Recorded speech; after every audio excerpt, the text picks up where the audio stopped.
Movie की शुरुआत होती है और हम लोग एक लड़की को देखते हैं जो कि सो के उठ रही होती है। उसको बगल वाली लैब के अंदर से कुछ आवाज आ रहा होता है। वो लड़की जाती है वो लैब के अंदर और जाके देखती है तो उसको पता चलता है कि ये तो एक चूहे की आवाज है। और वो चूहे के पास में जाती है। वो सोचती है कि थोड़ी देर के लिए ये चूहे के साथ में मैं थोड़ा सा खेल लेती हूँ। लेकिन वो जैसे ही अपना हाथ वो चूहे के सामने करती है तो वो चूहा उसके हाथ पे काट लेता है और उसके हाथ से खून निकल जाता है। और वो चूहा भी तड़पने लग जाता है वो खून को देख के।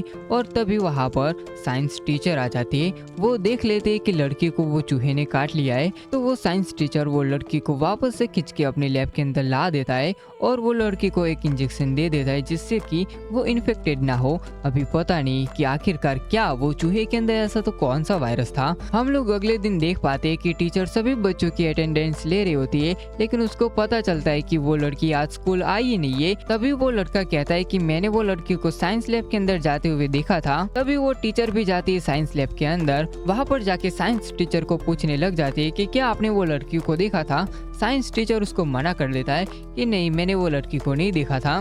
फिर वहाँ पर से वो टीचर चली जाती है। हम लोग यहाँ पर देख पाते हैं कि वो लड़की चालू क्लास के अंदर वापस आ गई होती है और उसको काफी ज्यादा खून भी आया होता है। वो देख के सभी स्टूडेंट काफी ज्यादा डर जाते हैं। वो लड़की क्लास टीचर को कहती है कि वो साइंस टीचर ने मुझे कोई इंजेक्शन मारा है जिससे कि मेरी ऐसी हालत हो गई है। सभी लोग वो लड़की को लेके जाते हैं मेडिकल रूम के अंदर। वहाँ पर उसका टेम्परेचर देखा जाता है तो उसका टेम्परेचर काफी ज्यादा कम हो चुका होता है और उसीलिए सभी लोग उसके ऊपर कंबल डालते हैं। लेकिन वो लड़की कहती है कि मुझे काफी ज्यादा गर्मी हो रही है और वो लड़की अपने पास में खड़ी हुई एक और लड़की को काट लेती है जिससे कि उसको भी काफी ज्यादा खून आ जाता है। तभी वहाँ पर खड़ी एक नर्स उसको शांत करने के लिए इंजेक्शन लगा देती है और स्टूडेंट यहाँ पर एम्बुलेंस को भी फोन लगा देते हैं। हम लोग क्लासरूम के अंदर देख पाते हैं तो सभी स्टूडेंट यहाँ पर वो साइंस टीचर के बारे में बात कर रहे होते। आखिरकार वो साइंस टीचर ने लड़की को कौन सा इंजेक्शन मारा होगा जिससे कि लड़की की ये हालत हो चुकी है। और अभी हम लोग देख पाते हैं कि एम्बुलेंस के अंदर वो लड़की को हॉस्पिटल लेके जाया जाता है। साइंस टीचर जब वापस स्कूल के अंदर आता है और अपनी लैब के अंदर जाता है तो जाके देखता है कि वहाँ पर तो वो लड़की है ही नहीं। और तभी वहाँ पर और भी टीचर्स आ जाते और टीचर्स वो साइंस टीचर से सवाल करते कि आखिरकार तुमने वो लड़की के साथ में क्या किया है। तो वो साइंस टीचर उनको कुछ भी जवाब नहीं देता। बाकी के टीचर्स वो साइंस टीचर को लेके जाते प्रिंसिपल की ऑफिस के अंदर। वहाँ पर जाके वो साइंस टीचर कहता है कि तुम लोगों को मालूम नहीं कि वो लड़की को अभी एक वायरस हो चुका है, उनको वो नॉर्मल हॉस्पिटल के अंदर नहीं भेजना चाहिए था। लेकिन तभी वहाँ पर पुलिस भी आ जाती है और वो साइंस टीचर को गिरफ्तार कर लेती है। फिर हमें दिखाया जाता है कि वो लड़की होती है एक हॉस्पिटल के अंदर। वहाँ पर डॉक्टर उसको जैसे इंजेक्शन मारने के लिए जाते तो वो भी उसके हाथ पे काट लेती है जिससे कि डॉक्टर भी इन्फेक्टेड हो जाती है और उसके भी काफी ज्यादा खून निकलता है। और फिर हम लोग देख पाते हैं कि वो जो डॉक्टर होती है वो भी एक ज़ॉम्बी के अंदर कन्वर्ट हो जाती है। वहाँ पर से जा रहे दो लड़के वो डॉक्टर को देख जाते हैं और उनकी वीडियो बनाने लगते हैं। लेकिन वो डॉक्टर आके उनमें से एक लड़के पे हमला कर देती है और उसको बचाने के लिए उसका दोस्त उसको धक्का दे देता है। फिर वो चली जाती है दूसरी तरफ। हम लोग देख पाते हैं कि जिस लड़की को उसने काटा था वो भी एक ज़ॉम्बी बन जाता है और फिर इसी तरीके से पूरी की पूरी स्कूल के अंदर ज़ॉम्बीज फैल जाते। सारे के सारे बच्चे एक दूसरे को काटने लग जाते। तभी हम लोग एक लड़की को देखते हैं जो कि पढ़ाई के अंदर इतनी ज़्यादा घुस चुकी होती है कि उसको पता ही नहीं चलता कि ज़ॉम्बी वायरस आ चुका है। फिर वहाँ पर एक लड़का जाता है और उसको बताता है कि स्कूल के अंदर ज़ॉम्बी वायरस आ चुका है। फिर वो दोनों वहाँ पर से भाग जाते। हम लोग देख पाते हैं कि बच्चे कैंटीन के अंदर खाना खा रहे होते हैं, उनको पता ही नहीं होता कि स्कूल के अंदर ज़ॉम्बी वायरस आ चुका है। तभी वहाँ पर वो इन्फेक्टेड हुए सारे के सारे बच्चे आ जाते और उनके ऊपर भी हमला करने लग जाते। और हम लोग यहाँ पर एक लड़की को देख पाते जो कि सभी लोगों को देख रही होती है। तभी उसके ऊपर एक ज़ॉम्बी हमला करने के लिए आता है, लेकिन तभी वहाँ पर एक लड़का आके वो लड़की को बचा लेता है। और इसी तरीके से पूरी की पूरी स्कूल के अंदर एक दूसरे बच्चे एक दूसरे को काट लेते हैं और वो बन जाते हैं ज़ॉम्बीज। हम लोग देख पाते हैं कि कुछ स्टूडेंट दीवार के दूसरी तरफ जाके बाहर निकलने की कोशिश करते, लेकिन वहाँ पर भी ढेर सारे ज़ॉम्बीज होते। वहाँ पर एक अनकंट्रोल ट्रक आता है और उसका जितना भी सामान होता है वो ज़ॉम्बीज के ऊपर गिर जाता है। और यही मौके को देख के वो दोनों वहाँ पर से भागने की कोशिश करते। वो दोनों सबसे पहले ट्रक के ऊपर चढ़ जाते और वहाँ पर से चले जाते दूसरे वाले फ्लोर पे।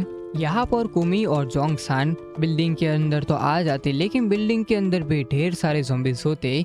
एक ज़ॉम्बी कुमी पे अटैक कर देता है, लेकिन वहाँ पर जॉन सांग आके उसको बचा लेता है। जोंग सांग और कुमी ज़ॉम्बीज़ से फाइट करते हुए एक क्लासरूम के अंदर चले जाते, जहाँ पर कि और भी स्टूडेंट होते हैं। दोनों तेजी से ऊपर भागते, तभी एक ज़ॉम्बी कुमी पे अटैक करता है। जोंग सांग उसे बचाने के लिए बीच में आ जाता है और वो जमीन पे नीचे गिर जाता है। उसको काफी ज्यादा चोट भी लगती है, लेकिन तभी कुमी देखती है कि उसके पास में एक फायर एक्सटिंग्विशर होता है, जिससे कि वो ज़ॉम्बी के ऊपर अटैक करती है और जोंग सांग की जान को बचा लेती है। और दोनों अपनी जान बचा के अपने क्लासरूम के अंदर चले जाते। वहाँ पर पहले से ही काफी ज्यादा बच्चे होते जिन लोगों ने ज़ॉम्बी से अपनी जान बचा ली होती है, और वो लोग वापस से मिलते हैं। वो लोग खुश हो रहे होते हैं कि आखिरकार कोई तो बचा है जो कि नॉर्मल इंसान है। हम लोग देख पाते हैं कि उनकी जो क्लास की विंडो होती है वहाँ पर एक हाथ आता है। जब वो लोग देखते तो उनको पता चलता है कि ये तो हमारी क्लास का मॉनिटर वो सो ह्यूक है।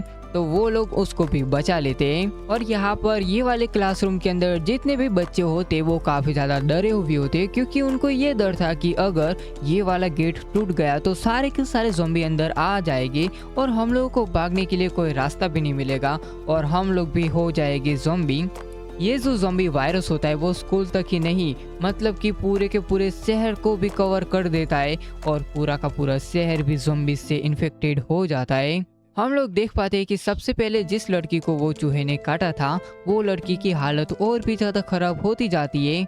वो लड़की को देख के सारे डॉक्टर घबरा जाते, लेकिन अचानक से वो लड़की बन जाती है एक ज़ॉम्बी और वो डॉक्टर के ऊपर हमला कर देती है। डॉक्टर किसी तरह से बच के वो कमरे से बाहर निकलता है और देखते देखते इसी तरीके से पूरी की पूरी हॉस्पिटल के अंदर भी ये ज़ॉम्बी वायरस फैल जाता है। ये सब की शुरुआत करने वाला और कोई नहीं होता, वो होता है साइंस टीचर, क्योंकि उसके लड़के को स्कूल के कुछ बुली लड़के परेशान करते थे। उसकी वजह से वो साइंस टीचर के लड़के ने खुद को नुकसान पहुंचाने की कोशिश की थी। ये सब चीज़ें होने के बाद में वो साइंस टीचर कहता है कि मैं अभी उन बच्चों के ऊपर पुलिस केस करूँगा, लेकिन स्कूल का जो प्रिंसिपल होता है वो अपनी स्कूल की नाम की वजह से मना कर देता है कि अगर तुमने वो बच्चों के ऊपर कंप्लेन की तो हमारे स्कूल का नाम खराब हो जाएगा। उसकी वजह से वो बच्चे ऐसे ही खुलेआम घूमते रहे। लेकिन वो साइंस टीचर ने अभी सोच लिया था कि मैं अपने बेटे का डर कुछ भी करके भगा के रहूँगा। तो उसने सोचा मैं खुद ना खुद एक्सपेरिमेंट करूँगा और अपने बच्चे का जो भी डर है उसको मैं भगा कर ही रहूँगा। तो उसने सोचा कि चूहा है ना काफ़ी ज़्यादा डरता है, लेकिन जब उसके ऊपर कोई मुसीबत आ जाती है तो वो बिल्ली के साथ में भी लड़ने के लिए तैयार हो जाता है। तो उसी से प्रेरणा लेके वो चूहे के ऊपर एक्सपेरिमेंट कर रहा होता है। उसने चूहे से एक खास हार्मोन निकाल कर एक इंजेक्शन के अंदर डाल दिया और उसने वो हार्मोन्स को अपने बेटे के अंदर डाल दिया। लेकिन जो उसका असर होने वाला था, जो उसका बेटा डर से दूर होने वाला था, लेकिन उसके बेटे के अंदर कुछ ऐसे चेंजेस आते जिससे कि वो काफ़ी ज़्यादा एग्रेसिव हो जाता है। वो उसकी माँ को भी काट लेता है और वो दोनों बन जाते हैं ज़ॉम्बी। इसीलिए साइंस टीचर अपनी वाइफ को और अपने बेटे को एक कमरे के अंदर कैद करके रखता है। उन दोनों को कमरे के अंदर बंद करने के बाद ये साइंस टीचर वो ज़ॉम्बी वायरस के एंटीडोट बनाने के लिए लग जाता है। लेकिन वो काफ़ी ज़्यादा ट्राई करता है, लेकिन उससे वो एंटीडोट नहीं बन पाता। काफ़ी ज़्यादा एक्सपेरिमेंट करने के बाद में उसको पता चलता है कि जब भी कोई इंसान को गुस्सा आता है और उसको अगर ज़ॉम्बी ने काट लिया है तो उसको गुस्सा आने पर ही वो इंसान ज़ॉम्बी के अंदर कन्वर्ट हो जाएगा। लेकिन अगर देखो उसको गुस्सा नहीं आया, वो जब तक नॉर्मल है तब तक वो नॉर्मल इंसान ही रहेगा। लेकिन जैसे वो इंसान को गुस्सा आ जाएगा तो वो इंसान बन जाएगा एक ज़ॉम्बी और सभी लोगों के ऊपर वो हमला शुरू कर देगा। वो साइंस टीचर का लड़का पहले नॉर्मल ही था, लेकिन वो पुलिस ने वापस उसको परेशान किया और उसकी वजह से ही वो बन गया एक ज़ॉम्बी और उसने अपनी माँ को भी काट लिया। उसकी वजह से ही वो साइंस टीचर ने उन दोनों को वो कमरे के अंदर बंद करके रखा था। और जिस चूहे को वो अपनी लैब के अंदर रखा था वो वही चूहा था जिसके ऊपर वो साइंस टीचर एक्सपेरिमेंट कर रहा था और उसी चूहे ने वो लड़की को काट लिया। उसी की वजह से ही ये सब कुछ शुरू हुआ है। इसी वजह से वो साइंस टीचर ने वो लड़की को अपने ही लैब के अंदर कैद करके रखा था, क्योंकि उसको मालूम था कि अगर ये वाली लड़की यहाँ पर से बाहर गई तो ये वाली लड़की और भी लोगों को काट के अपने जैसा ज़ॉम्बी बना देगी। उसी के डर से वो साइंस टीचर ने वो लड़की को भी अपनी लैब के अंदर कैद करके रखा था। हम लोग देख पाते हैं कि पूरी की पूरी स्कूल के अंदर सिर्फ और सिर्फ ज़ॉम्बी सी भर चुके होते हैं। हम लोग वहाँ पर एक बुली को भी देख पाते जो कि वो साइंस टीचर के लड़के को परेशान करता था। वो भी वहाँ पर ज़ॉम्बी से बच के छुपा हुआ था, लेकिन तभी वहाँ पर एक लड़की थोड़ी सी आवाज़ कर देती है। उसकी वजह से वो दबंग लड़का डर जाता है और वो लड़की को धक्का देके बाहर भेज देता है और वो लड़की के ऊपर सारे के सारे ज़ॉम्बी अटैक कर देते और वो लड़की की भी जान चली जाती है। हम लोग देख पाते हैं कि स्कूल के क्लासरूम के अंदर जो भी बच्चे छुपे हुए थे उनको एक फ़ोन मिलता है। वो लोग पुलिस को फ़ोन करने का ट्राई करते हैं, लेकिन उसके अंदर पासवर्ड होता है। उन लोगों को वो फ़ोन का मालिक कांच के बाहर दिखाई देता है। चोंग-सान फ़ोन को लेके लॉक खोलने की कोशिश करता है, लेकिन मोबाइल के मालिक को काफ़ी ज़्यादा चोट लगने की वजह से उसका लॉक नहीं खोल पाता। तभी कुमी को याद आता है कि पुलिस को तो हम लोग बिना लॉक खोले भी फ़ोन कर सकते हैं।